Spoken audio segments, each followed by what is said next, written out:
Sebetulnya yang diadili bukan hanya Nadiem seorang, tapi bangsa Indonesia yang sedang diadili. Pada saat ini banyak sekali kejanggalan-kejanggalan, tuduhan-tuduhannya yang sangat tidak masuk akal dan nalar, ya, karena sangat dibuat-buat. Misalnya persekongkolan dengan Google. Menurut pandangan kami, ya, dari stakeholders, dari pengusaha, akademisi, itu sama sekali tidak masuk nalar. Dan jika ini terjadi dan dihukum, Indonesia itu akan kembali mendapat rating yang sangat jelek. Artinya tidak ada kepastian hukum. Kami teman-teman dari yang terdiri dari Amicus Curiae ini merasa hal ini sangat penting. Yang diadili bukan Nadiem, tetapi kita semua anak-anak muda, profesional, karena banyak juga kasus-kasus yang mirip-mirip dengan kasus seperti ini.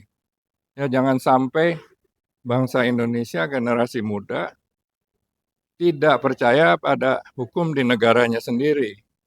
Kalau itu terjadi, apalagi kita mau mengharapkan investor dari luar dan dunia usaha untuk mempercayai Indonesia.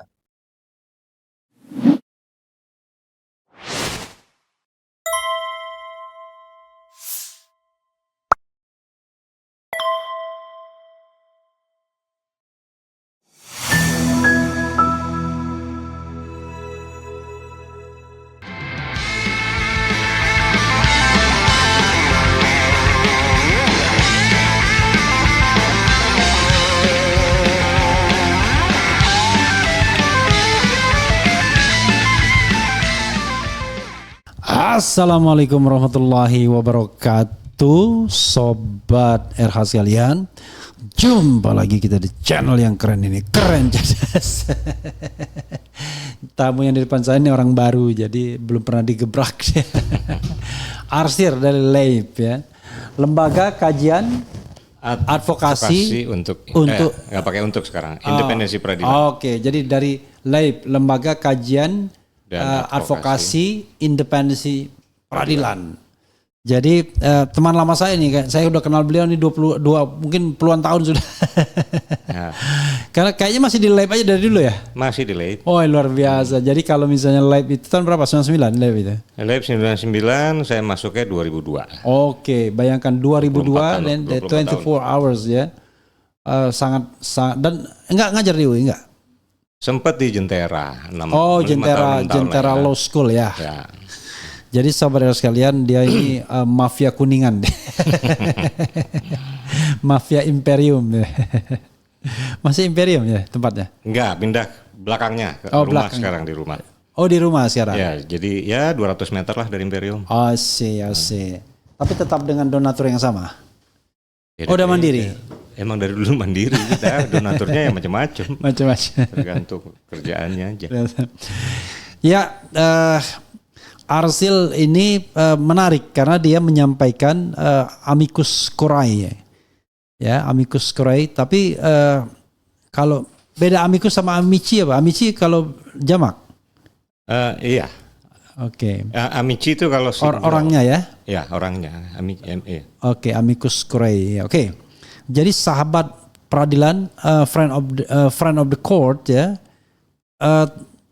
Dan ini terhadap kasus yang menimpa Nadiem Makarim yang kita tahu dituntut 18 tahun ya? 18 tahun. 18 tahun penjara. Padahal banyak nama-nama beken yang mendukung agar Nadiem dibebaskan dan diketuk palu yang not guilty kan begitu ya.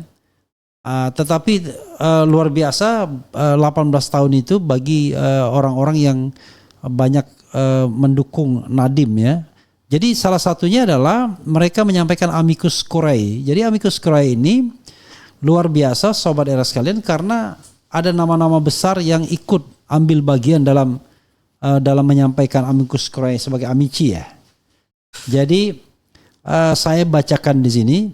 Dan amicus curiae perkara tindak pidana korupsi dengan terdakwa Nadiem Makarim nomor perkara 147 dan seterusnya Mei 2026 Jakarta ya. Kita langsung nama-nama besar ini kalau nggak salah tadi saya baca ada profilnya ya. Ya. Nah ini ada 21 orang kaitannya sama 21 apa ini? Ada Agus Prabowo, mantan Kepala Lembaga Kebijakan Pengadaan Barang Jasa Pemerintah LKPP. Tapi sebelumnya Anda sehat kan? Sehat-sehat. Sehat walafiat ya. Sehat. Ya. Di lab sebagai apa? Di lab. Sekarang peneliti senior. Peneliti senior ya. Peneliti senior artinya peneliti tua gitu. Peneliti tua. Ya. Wajar lah dari 2002 sampai 2026. So 24 hours ya, 24 tahun sudah ya menjadi peneliti di lab ya. Kemudian nomor 2 Amin Sunaryadi, mantan pimpinan KPK 2003-2007. Kemudian ada Arif T. Srowijoyo, ini advokat terkenal ya, pegiat anti korupsi, pengajar Sekolah Tinggi Hukum Jentera juga, kemudian pendiri MTI, macam-macam banyak nih ya. Arsil, peneliti senior pada Lembaga Kajian dan Advokasi Independensi Peradilan atau LAIP. Ada Bambang Harimurti, ya, jurnalis mantan jurnalis Tempo. Ada Basuki Cahayapurnama alias Ahok, politisi dan mantan gubernur DKI. Betty Alice Syahbana ya, pegiat anti korupsi ya, juri Bung Hatta Anti Corruption Award. Dan kita tahu Betty Alice Syahbana adalah putri dari Sultan Takdir Alice Syahbana. Eri Riana Harja Pamengkas, mantan pimpinan KPK 2003-2007. Kemudian mantan direksi dan komisaris beberapa BUMN, pendiri Masyarakat Transparansi Indonesia. Ada Gunawan Muhammad ya, terkenal dengan catatan pinggirnya. Kemudian ada Hamid Basyaib ya, penulis dan juga politisi ya. Hilmar Farid, akademisi, sejarawan, aktivis yang pernah menjadi dirjen kebudayaan. Masih? Udah enggak ya, udah lebih dari 5 tahun. Berarti dia balik lagi ke kampus mungkin ya. Mungkin ya. Ilian Deta Artasari, advokat ya, dulu mantan ICW yang saya tahu. Laksamana Soekardi ya, mantan Menteri BUMN kita tahu. Marzuki Darusman kita tahu juga, mantan Jaksa Agung dan politisi Golkar ya. Dulu ya, sekarang enggak ya. Tapi juga pernah Komnas HAM juga ternyata. Musda Mulia ya, nah, ini guru besar UIN Syarif Hidayatullah, aktivis perempuan. Natalia Subagio, pegiat anti korupsi, anggota International Council of Transparency International ya. Kemudian Nur Pamuji, mantan direktur utama PLN. Oh, ada juga 2011-2014 ya. Kemudian pernah juga diadili ya. Prajoto, ahli hukum perbankan. Rahayu Ningsihut, advokat. Todung Mulya Lubis, guru besar hukum, pegiat anti korupsi, advokat senior lah ya, semua orang tahu. Dan the last but not least Usman Hamid ya, aktivis hak asasi manusia. Ini Anda berdasarkan berdasarkan abjad ya. Oh luar biasa Anda ya, karena abjad makanya Anda nomor 4 jadi karena arsil ya. Benar Anda ya. AGAMARAR. Oh benar ya, Anda benar-benar konsisten dalam abjadisme ya. Jadi ada bagian pertama para amici dan pernyataan kepentingan amici. Oke. Berikutnya ada identitas para pemohon amici. Oke. Tadi sudah saya bacakan. Bagian kedua meluruskan kembali pemahaman tentang tindak pidana korupsi yang diatur dalam pasal 2 ayat 1 dan lain sebagainya. Nah, ini karena serius sekali ya, saya terpaksa menyiapkan pertanyaan yang serius juga, nggak bisa saya main-main aja ya. Jadi pertanyaan yang disiapkan ya, ini adalah begini ya. Nanti kita satu-satu korek satu-satu ya.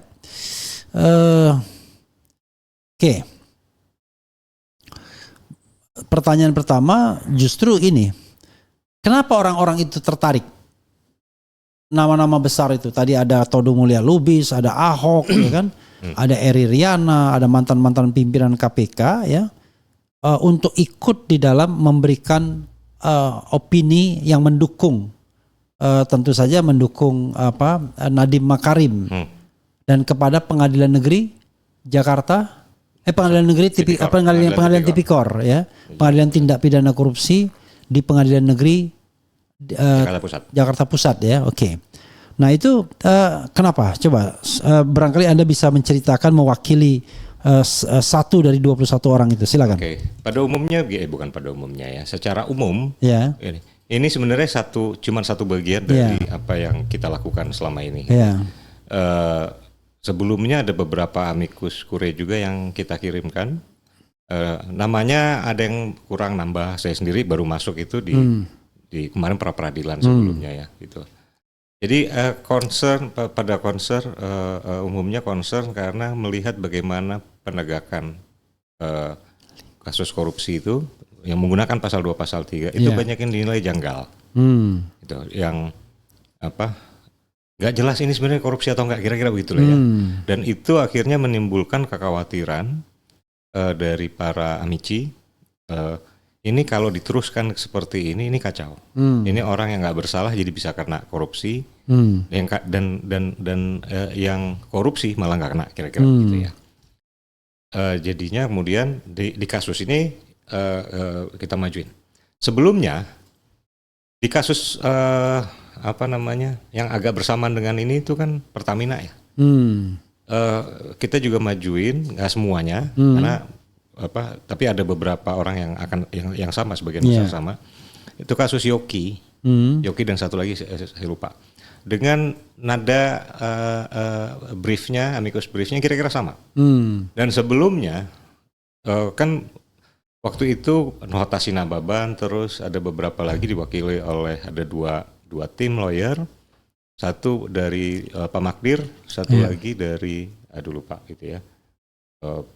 Itulah ya, mengajukan judicial review pasal 2 pasal 3. Ya. Di 2004. Baru diputus akhir 2025. Ya. Gitu. Itu kita juga majuin amicus curiae. Ya, kita mendukung agar pasal tersebut dinyatakan inkonstitusional. Itu sebelumnya lagi di kasus Pak Nur Pamuji, itu juga diajukan amicus curiae. Kebetulan saya juga yang nyusun dengan sejumlah amicinya yang mirip-mirip juga lah ya. Jadi biasanya ada nambah, ada yang kurang itu. Tapi kira-kira ada beberapa orang yang inti yang selalu ikut itu karena concern itu ya. Ini kayaknya udah kacau nih pemberantasan korupsi. Kita terlalu gampang orang dikenakan pasal korupsi atas perbuatan yang nggak clear apakah korupsi atau enggak, dan nggak bisa dibuktikan gitu. Oke. Jadi concern tokoh-tokoh besar itu kurang lebih apa? Keprihatinan atau gimana? Ya, keprihatinan karena bagaimana cara menegakkan hukum itu akhirnya menimbulkan ketidakpastian hukum. Dan ya akhir-akhir ini kan banyak ya. Ya, yang orang kenal pasti kan Tom Lembong, terus ada 2 guru yang kemudian dikasih abolisi, Ibu Ira. Sekarang lagi ada yang direktur BRI itu. Itu jadi belum BUMN banyak gitu ya, terutama BUMN gitu, pejabat-pejabat BUMN, dan yang lebih memprihatinkan itu banyak justru direktur BUMN yang bagus, kayak Pak Nur Pamuji misalnya gitu ya, yang membersihkan PLN. Terus Pak Yoki, Bu Ira, Hotasi dulu, Hotasi Nababan, Hotasi nggak masuk di sini ya. Itu. Hotasi Nababan itu Merpati ya? Merpati. Oke, di Rut Merpati ya. Di Rut Merpati, mantan di Rut Merpati. Itu. Ya itu. Oke, intinya adalah mereka adalah aktivis anti korupsi, tetapi mbok ya penegakan anti korupsi ya jangan seperti itu gitu ya, intinya gitu ya. Yang tidak jelas pun diembar juga gitu ya. Nah, sekarang pertanyaannya adalah, ini ada beberapa hal ya yang menurut saya menarik tuh untuk Anda bahas ya, karena di sini memang agak teknis, ini mohon maaf ya, agak teknis, karena agak teknis itu saya membutuhkan catatan-catatan biar kita tidak salah ya. Misalnya begini, Anda menyebut bahwa di dalam dokumen Amici itu kan ada kekeliruan mendasar dan sistemik gitu ya. Serta pembalikan logika hukum ya oleh penegak hukum dalam melihat pasal 2 dan pasal 3 Undang-Undang Tipikor itu udah jelas ya. Bisa dijelaskan apa yang Anda maksud dengan kekeliruan mendasar dan sistemik serta pembalikan logika hukum itu loh. Gitu. Lalu ada juga tambahan, misalnya Anda menyebut unsur kerugian negara dipaksa berdiri sendiri tanpa membuktikan niat korupsinya. Itu juga mungkin tolong Anda jelaskan itu. Oke. Ya. Jadi intinya begini, sebenarnya pasal 2 itu kalau kita lihat sejarahnya, pengaturannya, dan juga bagaimana eh, konteks rumusannya sebenarnya ini adalah pasal fraud, Ya. pasal perbuatan curang, Hmm. di mana unsur utama dari perbuatan curang itu adalah melakukan suatu perbuatan yang ilegal yang tujuannya adalah untuk mendapatkan keuntungan. Ekses dari itu pasti ada yang dirugikan itu. Jadi ini bukan soal kerugian. Ini soal adanya orang yang melakukan suatu perbuatan tujuannya dapat duit, dapat untung itu ya, untung secara ilegal, yang kemudian itu merugikan negara itu. Ya. Nah, dalam praktek ini kemudian terbalik membacanya, melihatnya. Ini dilihatnya ini pasal soal kerugian. Jadi kalau ada kerugian negara, kalau negara rugi, Korupsi. Oke. Gitu. Padahal bukan itu pasal itu. Karena kalau ini dibaca sebagai pasal kerugian keuangan negara gitu ya. Dia menjadi PMH perdata. Di mana PMH perdata bisa disebabkan karena perbuatan pidana atau perbuatan lainnya administrasi atau ya pure kesalahan aja gitu ya.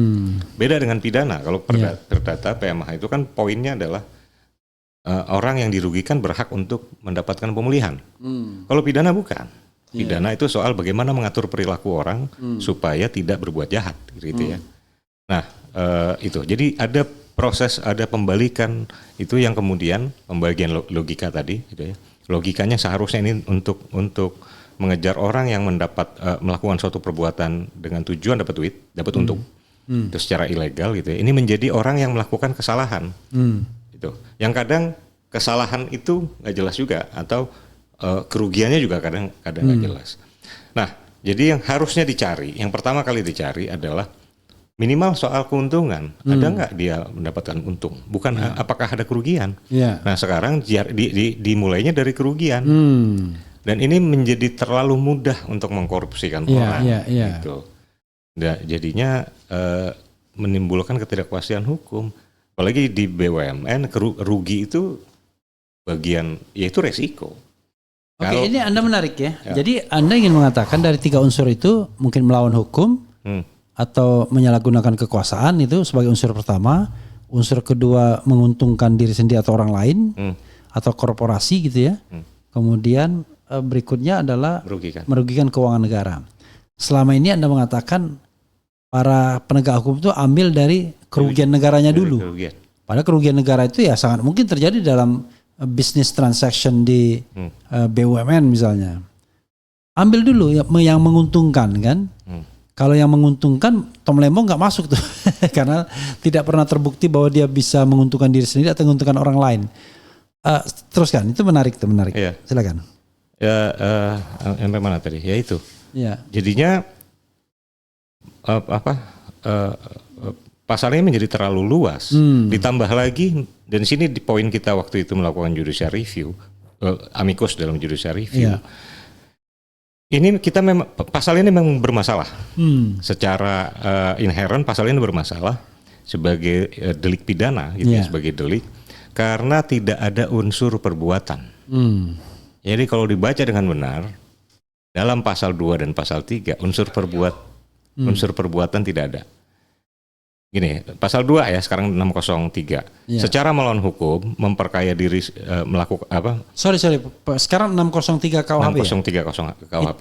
Sama rumusan beda ancaman. Oke. Itu secara melawan Tapi untuk Nadiem dipakai yang lama masih. Masih yang lama. Ya, tapi minimumnya nanti diturunkan gitu ya karena enggak dia sebenarnya bukan pakai yang lama ya, pakai yang lebih menguntungkan yang sebenarnya. lebih menguntungkan. Oke, silakan teruskan. Itu. Jadi secara melawan hukum melakukan perbuatan memperkaya diri sendiri atau orang lain. Perbuatannya apa? Perbuatannya adalah perbuatan itu sendiri. Nah, itu rumusan yang sangat buruk di dalam pidana. Sama ada rumusan yang model begini dulu. Undang-undang subversi. Melakukan perbuatan yang pada pokoknya merongrong dan segala macam kekuasaan gitu ya. Unsur perbuatannya nggak ada. Yang itu kemudian akhirnya bisa ditafsirkan macam-macam. Gitu. Jadi problem utamanya ada di situ sehingga dan kemudian karena kebingungan ini udah lama praktek ini. Kebingungan sebenarnya pasal ini tentang apa? Tuh. Akhirnya ditafsirkan karena yang mencolok di situ soal kerugian keuangan negara, maka disebut ini pasal soal kerugian keuangan negara. Padahal semua korupsi pasal 2 sampai pasal 13 Ya. itu sebagian besar memang akan merugikan negara gitu ya. Suap itu akan merugikan negara. Ya. Itu jadi nggak eksklusif di sini. Nah, akhirnya dibacanya menjadi soal kerugian. Gitu. Nah, ini pasal yang unik karena unsur perbuatan yang nggak clear. Satu ini pasal yang cukup sering diuji atau diperdebatkan ya, pasal 2 ini ya. Berapa kali diuji? Ya. Semua unsur di dalam pasal itu dipermasalahkan. Ya. Satu, setiap orang. Bedanya pasal 2 dengan pasal 3 apa? Gitu dulu. Ancamannya beda gitu kan. Tapi sama-sama menggunakan setiap orang. Ya. Terus yang kedua, soal melawan hukum. Ini melawan hukum apa? Formil atau material dan segala macam. Yang ketiga, memperkaya. Bedanya dengan menguntungkan apa? Pasal 2, pasal 3 apa bedanya? Terus soal merugikan atau dapat merugikan. Tuh. Kerugian negara itu sendiri apa? Terus kemudian tambah lagi kan ada atau perekonomian negara. Apa itu perekonomian? Seluruh unsur bermasalah. Seluruh unsur diperdebatkan. Oke. Gitu. Oke, kita jumping up ya, biar jangan terlalu lama introduction ke kasusnya ya. Apa yang salah dengan paling gampang dakwaan? Bukan dakwaan apa? Tuntutan ya. Tuntutan JPU, jaksa penuntut umum. Apa yang salah? Kalau itu sebenarnya kita nggak terlalu merhatiin ya. Iya. Karena kan kita bukan tim pembela. Iya. Bahkan amicus ini disusun sejak awal. Oke. Maksudnya sejak ada dakwaan kita. Jadi Anda tidak membela secara spesifik tuntutan, tapi memberikan perspektif ya. Memberikan perspektif. Oke, kalau gitu coba saya tanya lagi yang saya susun ya, misalnya tadi kan sudah Anda bicara pembalikan logika. Jadi logikanya nggak benar tuh. Logikanya mestinya dimulai dari keuntungan, bukan kerugian negara kan? Ya. Karena kalau keuntungan udah pasti korupsi tuh orang nyari keuntungan. Tapi kalau kerugian negara belum tentu korupsi. Tapi kalau udah nyari untung, itu udah pasti korupsi. Pasti korupsi ya. Maksudnya keuntungan dengan merugikan keuangan negara sebenarnya. Tapi first prasanya itu dulu ya. Ini misalnya lagi ya. Tadi sudah belum Anda mengatakan soal pembalikan logika sudah, kekeliruan mendasar dan sistemik saya belum terlalu jelas Anda mengatakan.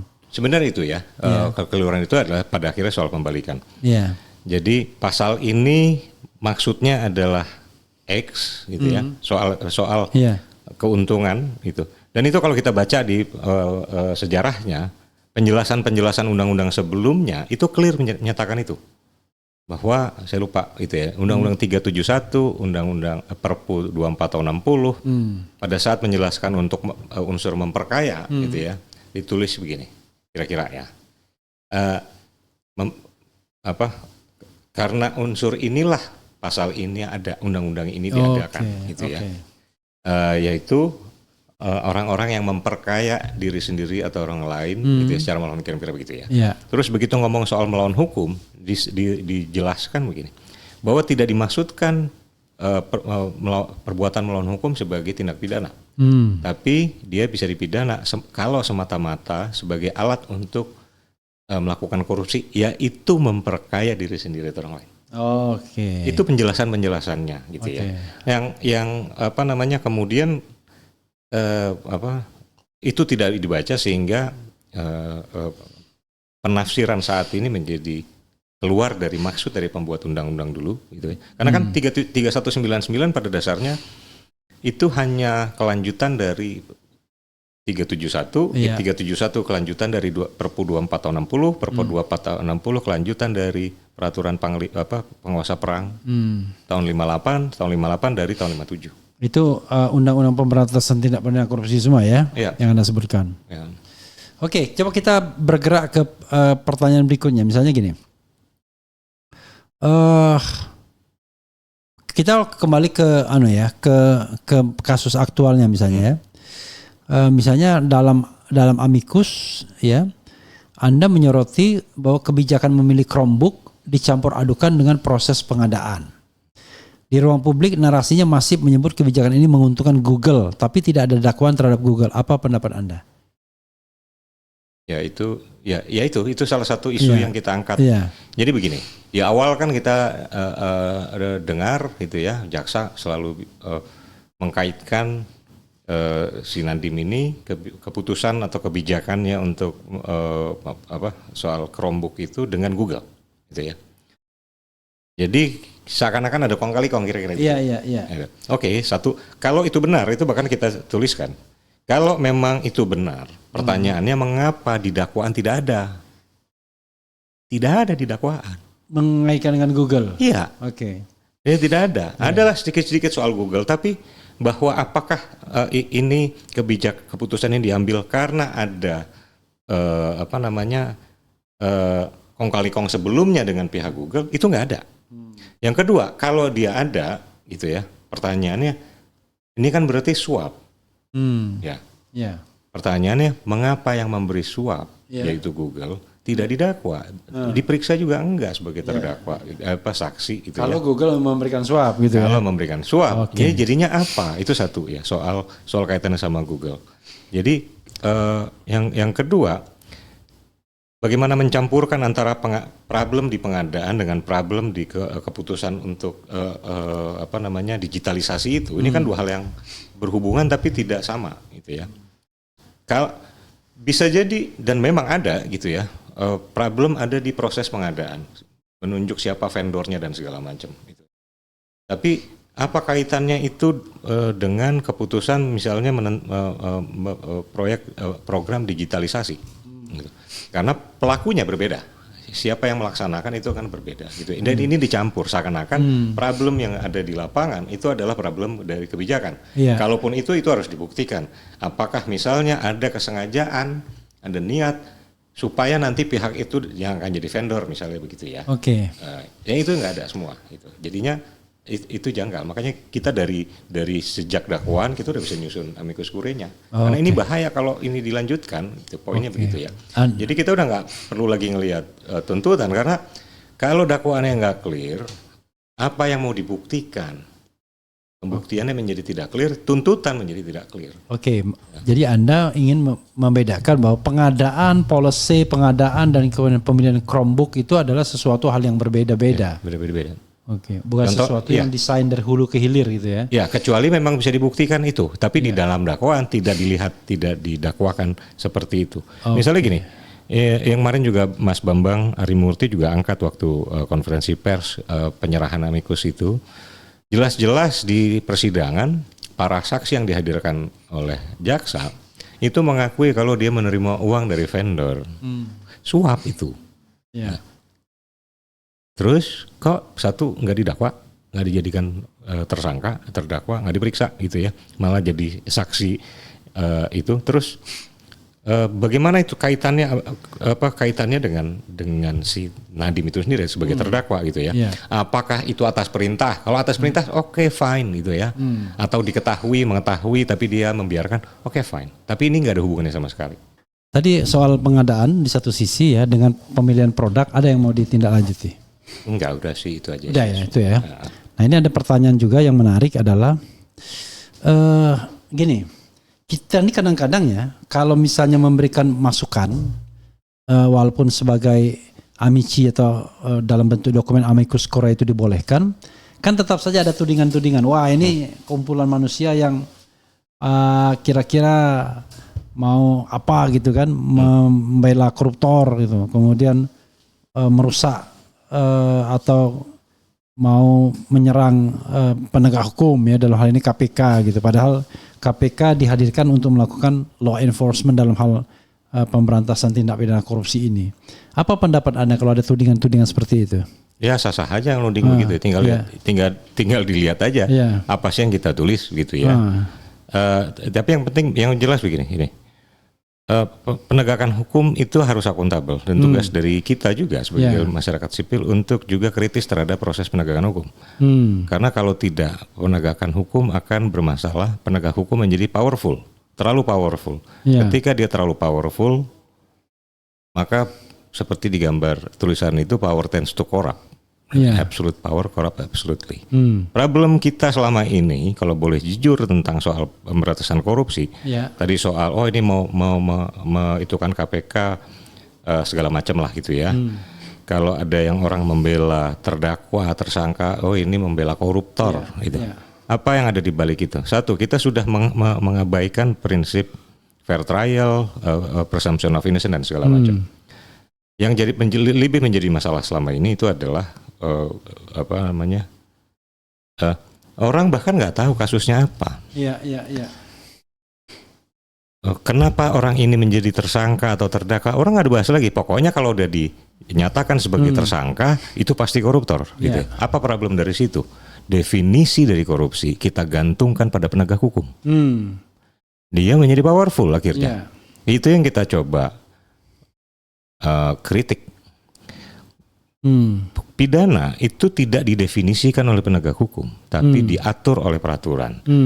Bagaimana cara membaca peraturan itu, ada tata caranya, ada metodenya dan segala macam. Itu untuk membatasi agar kekuasaan itu tidak berlebih atau tidak semena-mena itu. Dengan diatur apa kewenangannya, apa yang tidak boleh. Pidana itu kan soal apa yang kita sebagai warga negara tidak boleh lakukan.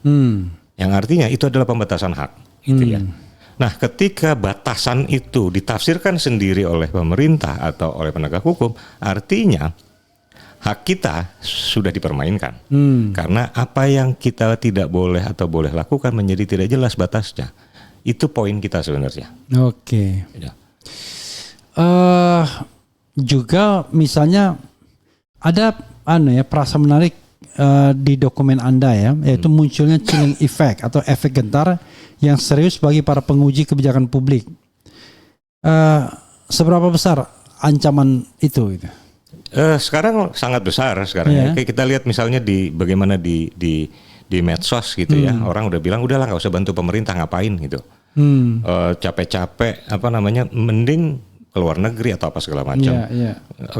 Sekalinya mau terlibat dalam pemerintahan dengan niat baik dan segala macam, malah dituduh korupsi, kira-kira begitu dengan sangkaan atau dakwaan yang agak clear, yang akhirnya membuat orang yang baik dan bagus itu menjadi reluctant untuk masuk di dalam apakah itu pemerintahan atau BUMN kan, karena risikonya menjadi terlalu besar.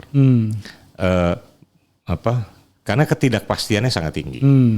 Itu yang kita maksud dengan chilling effect, dan itu sudah terjadi kalau kita lihat bagaimana di medsos selama ini. Sekarang kan udah ada arah yang agak sedikit menarik ya, agak bergeser. Kalau dulu mungkin ada orang bela koruptor atau bukan koruptor, orang bela tersangka, itu langsung bilang membela koruptor. Terus ya itulah. Gitu. Sekarang banyak orang yang membela yang dulu disebut dengan koruptor. Justru orang sekarang mempertanyakan apakah benar ini kasus korupsi.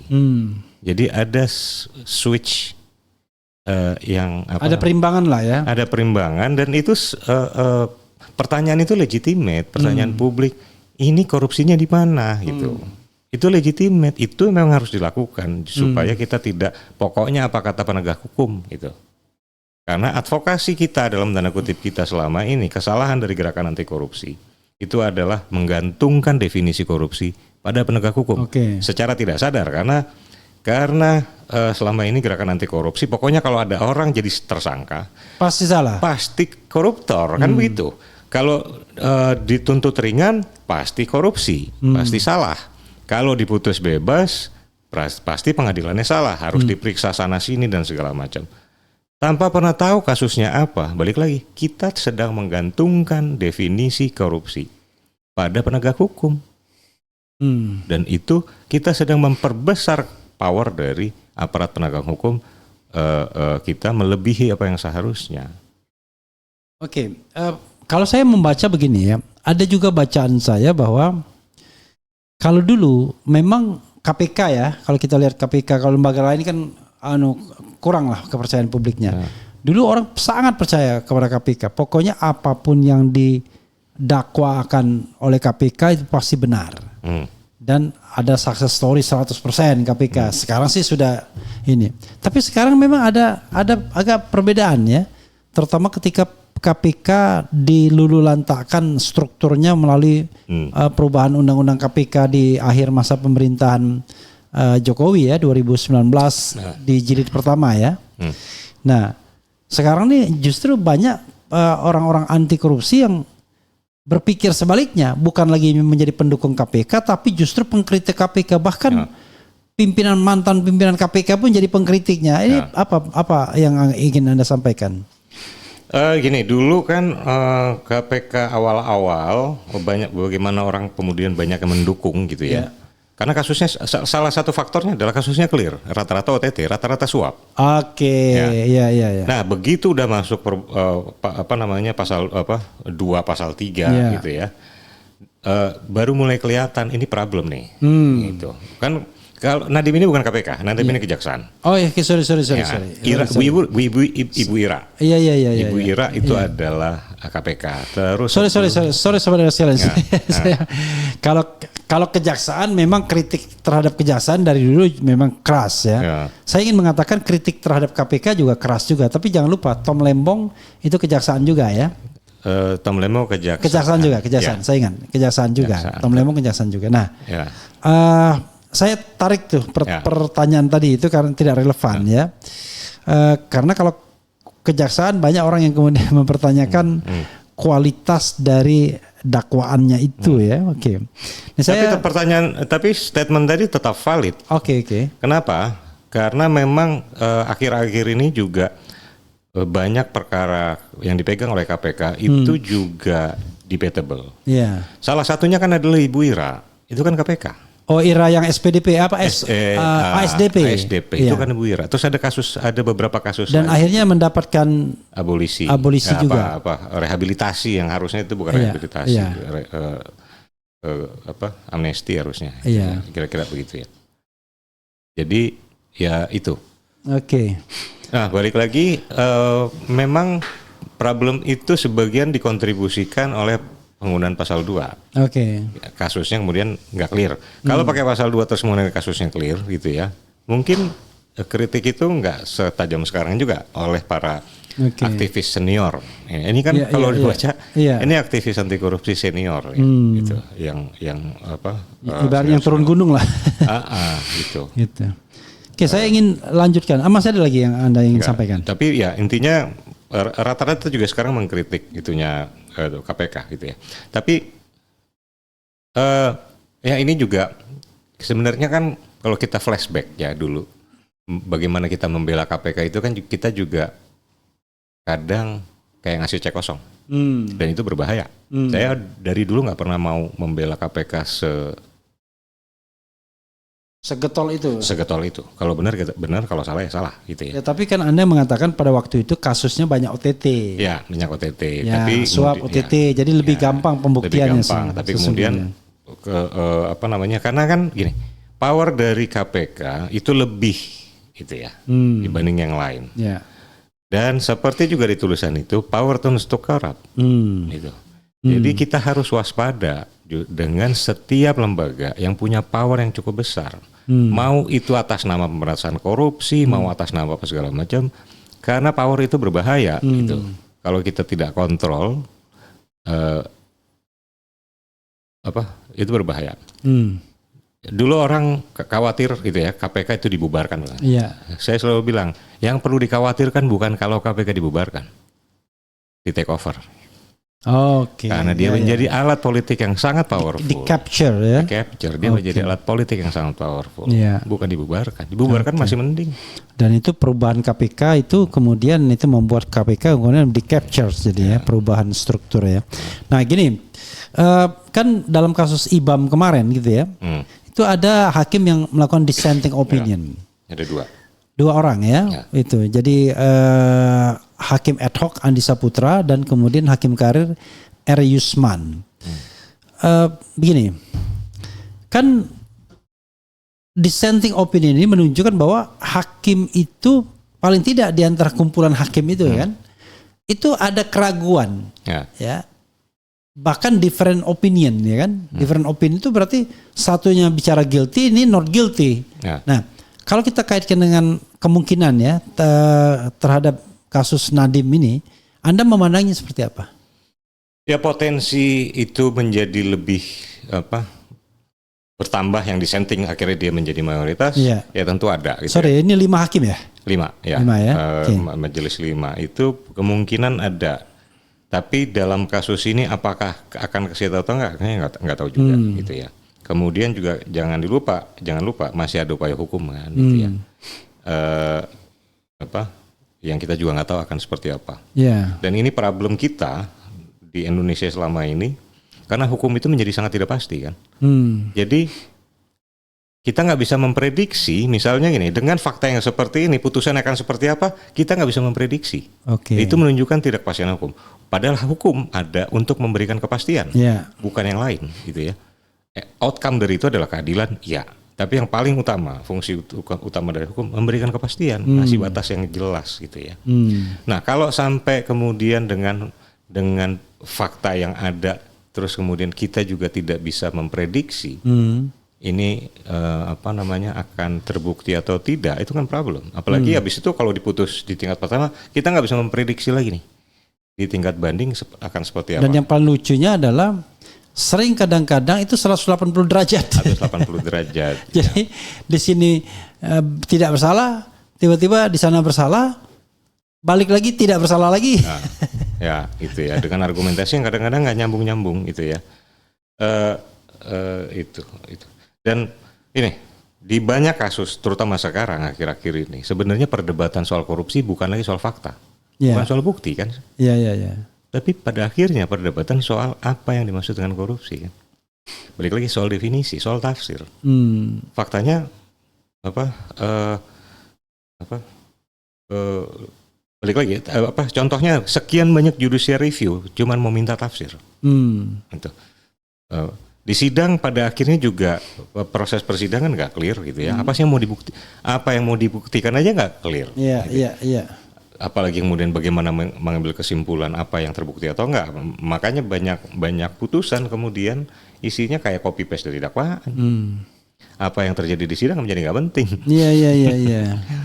Tinggal ditambah-tambahin sedikit aja. Ditambahin sedikit. Ditambahin rekaman persidangan gitu ya. Iya. Kalau misalnya kita lihat, silakan minum.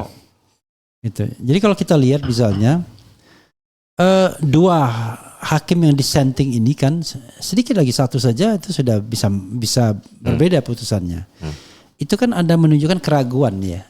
Keraguan dari 5 majelis itu dalam melihat sebuah fenomena. Dan kalau dalam hukum kan harusnya kalau Anda ragu-ragu untuk menghukum orang, ya lebih baik Anda tidak hukum kan begitu. Nah, Anda melihat harusnya bagaimana putusan terhadap Nadiem ini? Terlepas nanti kita belum sampai pada pledoi ya, ini baru tuntutan 18 tahun itu. Belum pledoi, kemudian belum replik, duplik, nanti baru kemudian putusan. Silakan. Ya, itu juga salah satu kalau tidak salah di amicus kita ya. Kita tuliskan ada gium itu ya. In dubio pro reo itu ya. Oke. Saya lupa yang di sini apa yang in dubio pro reo ya. In dubio pro reo ya. Oke. Kalau ragu-ragu ya yang harusnya menguntungkan tersangka gitu ya. Karena itu karena kan gini. Kalau kita menghukum orang yang bersalah itu jauh lebih parah. Yang tidak bersalah itu dampaknya jauh lebih parah dibanding kita membebaskan orang yang bersalah. Gitu. Blackstone dan segala macam. Tapi kalau kita lihat realnya, ya itu ketidakadilan itu menjadi jauh lebih parah, gitu ya. Ketika ada orang yang tidak bersalah dihukum, dibanding ada orang yang bersalah tidak dihukum. Itu dan itu bisa menimbulkan ketidakpercayaan terhadap institusi hukum yang sangat parah, gitu. Itu. Jadi ya harapannya dalam kasus misalnya IBAM, apakah 3 hakim itu yakin atau tidak atau ragu-ragu, saya nggak tahu. Gitu. Yang jelas 2 hakim yang lain yakin bahwa orang ini tidak bersalah. Itu. Nah, balik lagi, apakah di dalam kasus Pak Nadiem ini nanti akan seperti apa? Ya nggak tahu juga.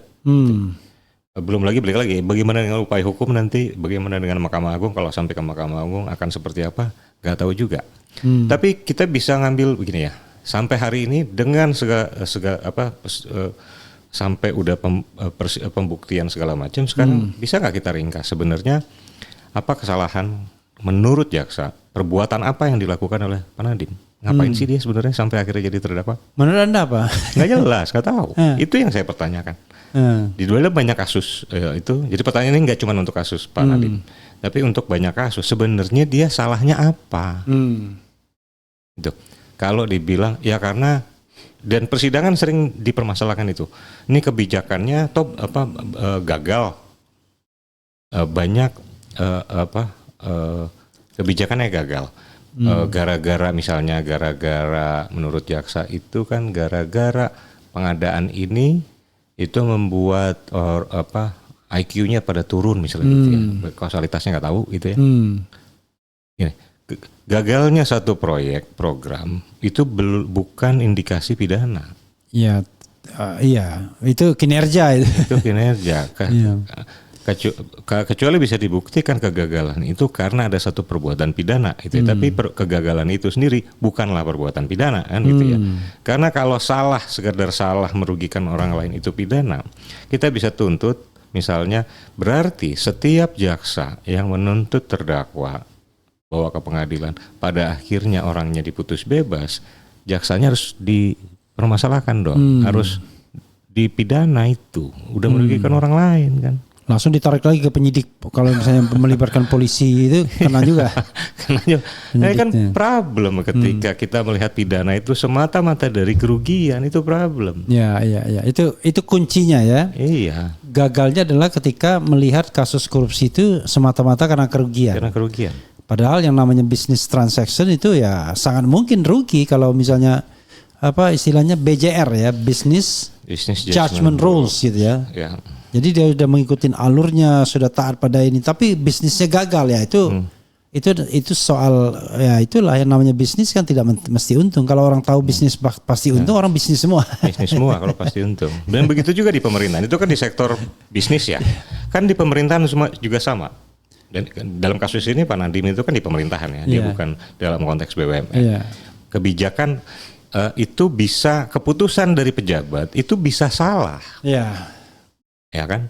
Saya nggak bilang kalau dalam kasus ini keputusannya salah, saya nggak bilang itu. Tapi bukan berarti kalau ada keputusan dari pejabat itu yang salah, maka itu korupsi. Salah dan kemudian merugikan negara, itu korupsi. Nggak bisa begitu caranya. Kalau seperti itu, semua pejabat kita masuk penjara. Jokowi duluan masuk penjara.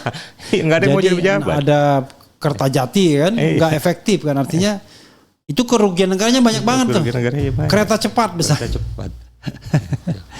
Oke, ini sebentar lagi, walaupun saya katakan tadi kan masih ada proses ya.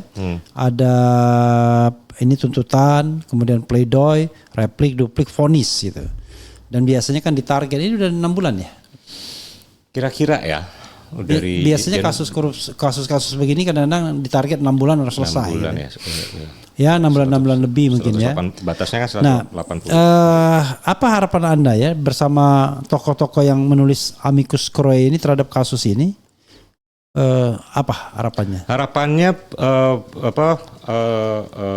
upaya kita meluruskan apa yang dimaksud pasal 2 itu diterima. Jadi bukan sekedar kasus ini bebas. Enggak. Kasus ini bebas bisa karena banyak faktor.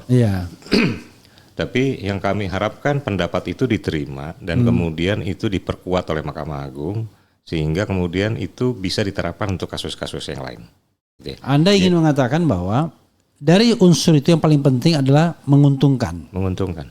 Kalau ada bisa dibuktikan bahwa Nadiem menguntungkan diri sendiri, alias ngentit uangnya kan, atau menguntungkan orang lain, ya kan, atau korporasi misalnya, maka disitulah celah untuk melakukan investigasi lebih lanjut. Kalau itu tidak ada, ya maka harusnya case close begitu maksudnya. Case close, ya. Jadi bukan yang selama ini didorong kan soal kerugian keuangan negaranya. Isunya kemudian siapa yang meriksa? Menurut saya nggak penting siapa yang meriksa, karena bukan di situ poinnya. Poinnya di soal yang harus dicari adalah ada keuntungan atau perspektif Anda ya. Yang harus dicari ada keuntungan atau enggak. Iya. Kalau ada kerugian itu hanya penting perhitungan kerugian menurut saya pribadi hanya penting untuk kalau perbuatannya memang terbukti, hanya penting untuk menilai berapa kira-kira hukumannya. Jadi tapi bukan faktor untuk menentukan apakah penyidikan dilakukan atau tidak. Oke. Mestinya dalam kasus terutama Tom Lembong yang sudah inkrah ya, sudah dikasih abolisi, ketika tidak berhasil dibuktikan bahwa dia menguntungkan diri sendiri atau orang lain, bahkan atau korporasi orang lain itu ada maksud supaya orang lain diuntungkan, iya. bukan sekedar ya karena dia vendor gitu ya. Iya.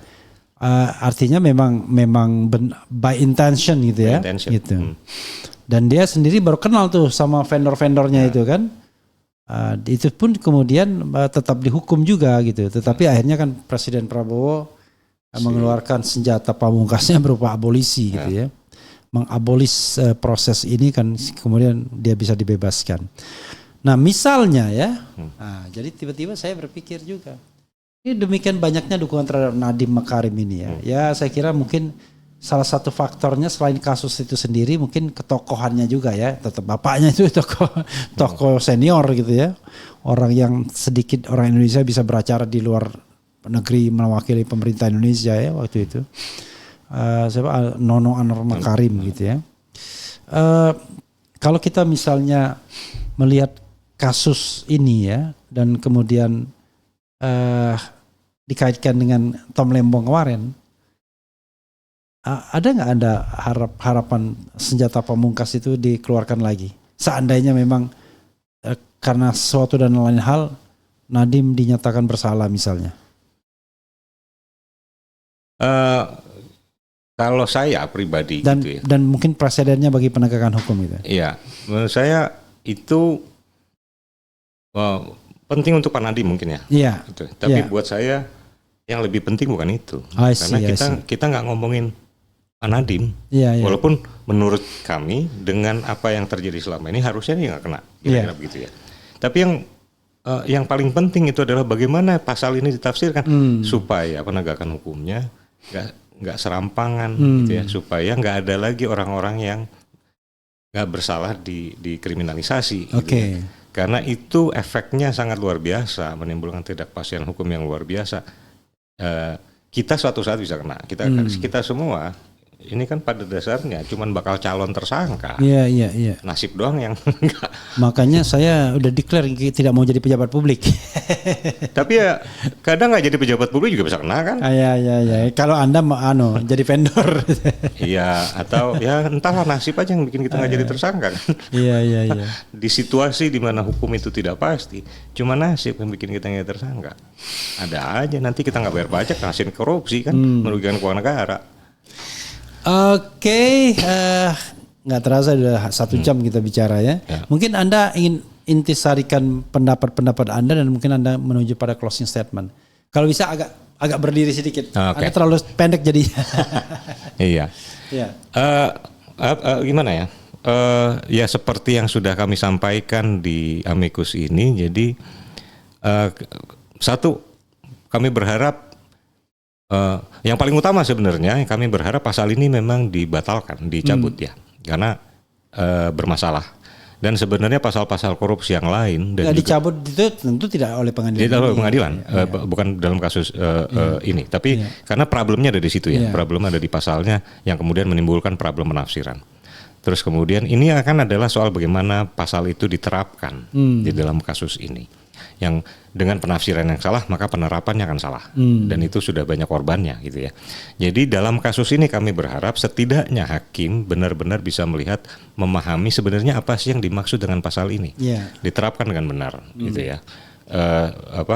Kalau memang ternyata ada bukti, ada misalnya yang dibilang oleh jaksa ada kong kali kong dengan siapa kayak misalnya gitu ya. Ada bukti itu ya dihukum aja gitu ya. Kami tidak membela perkara ini per se gitu ya, bukan perkara ini, bukan Nadiemnya yang kami bela, tapi soal bagaimana hukumnya diterapkan, gitu. Yang itu juga akan berkaitan dengan pihak lain karena balik atau lagi. Anda ingin mengatakan kalau seandainya hukumnya diterapkan, Nadiem mungkin bisa bebas gitu? Kira-kira demikian. Sejauh ini apa yang kami lihat itu, gitu ya.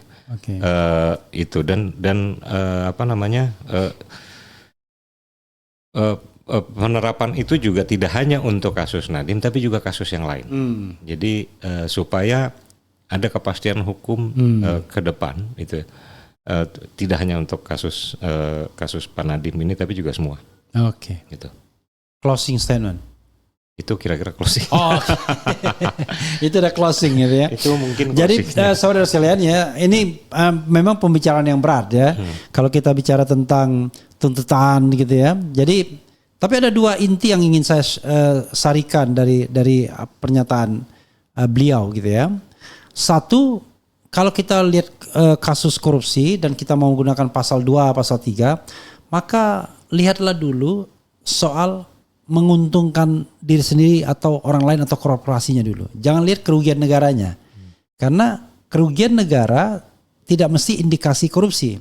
Tapi kalau menguntungkan diri sendiri atau orang lain by intention ya, itu indikasi kuat. Itu indikasi kuat. Indikasi kuat. Yang namanya ngentit tuh pasti indikasi kuat kan. Nah, yang kedua adalah beliau mengatakan yakin ya kalau hukum itu diterapkan as it is ya sebagaimana dia bayangkan mulailah dari menguntungkan diri sendiri dan lain sebagainya, maka insya Allah Nadiem akan bebas, begitu ya? Kira-kira begitu. Oke. Jadi saudara sekalian, mencari keadilan itu tentu tidak gampang, tidak mudah. Karena saya juga sedang mengalaminya kan, membela kasus di mana kebebasan berserikat, berkumpul, menyampaikan pendapat baik secara lisan dan tulisan itu dikriminalisasi ya. Padahal yang dipertanyakan adalah dokumen pejabat publik. Itu saja sobat Era sekalian, mudah-mudahan bermanfaat ya perbincangan kita, dan ini pembelajaran bagi kita juga. Dan terima kasih pada Bung Arsel ya, teman saya ya, sudah 20 tahun yang lalu dan kayaknya hampir nggak pernah kita bertemu. Ya, udah lama. The last time saya nggak tahu kapan kita bertemu, tapi yang jelas dulu saya sering main juga di kantor Anda itu ya, di Puri. ketika ya di Puri apa? Puri Imperium. Puri Imperium begitu. Dan itu was tahun 2000 kalau tidak salah. 2000-an lah 2000 awal gitu ya. Berarti Anda sudah di sana 24 tahun. Oke. Makasih banyak. Wassalamualaikum warahmatullahi wabarakatuh. Keren, Cadas.